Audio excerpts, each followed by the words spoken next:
31 જુલાઈ અને 1 ઓગસ્ટ દરમિયાન અતિભારે વરસાદની આગાહીને ધ્યાનમાં રાખીને સુરત મહાનગરપાલિકા અને વહીવટી તંત્ર એલર્ટમાં આવી ગયું છે. ખાસ કરીને સંવેદનશીલ વિસ્તારોમાં લોકોને આગોતરી સૂચનાઓ આપવામાં આવી રહી છે.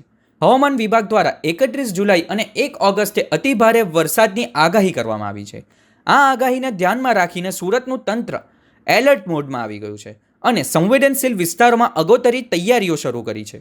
ઉધના ઝોન હેઠળના પાંડેસરા સહિતના નીચાણવાળા અને સંવેદનશીલ વિસ્તારોમાં માઇક દ્વારા જાહેર સૂચનાઓ આપવામાં આવી રહી છે. તંત્ર દ્વારા રહેવાસીઓને જરૂરિયાત ઊભી થાય તો તાત્કાલિક સુરક્ષિત સ્થળે સ્થળાંતર કરવા અપીલ કરવામાં આવી છે. સાથે જ નાગરિકોને બિનજરૂરી રીતે ઘરની બહાર ના નીકળવા, વરસાદ દરમિયાન સાવચેતી રાખવા અને તંત્રની સૂચનાઓનું પાલન કરવા અનુરોધ કરવામાં આવ્યો છે.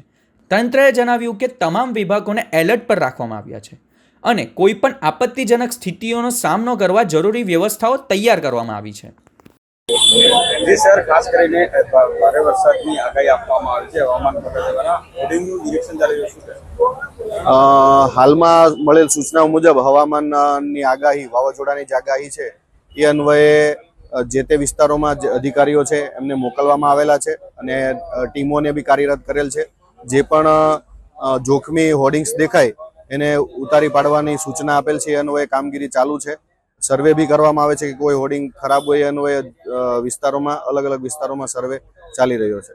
અત્યાર સુધી કેટલી જગ્યાએ નિરીક્ષણ કરવામાં અત્યાર સુધી જે તે વિસ્તારના અધિકારીઓ દ્વારા મોસ્ટ ઓફ વિસ્તારોમાં નિરીક્ષણ થઈ ગયું છે અને બાકીનું કામગીરી ચાલી રહી છે. અને જે પણ હોર્ડિંગ્સ અમને નાના મોટા જે ખરાબ હાલતમાં દેખાયા હતા જોખમી, એમને ઉતારેલા પણ છે. ખાસ કરી કેવા માર્ગો છે જેનું નિરીક્ષણ વધારે કરવામાં આવે?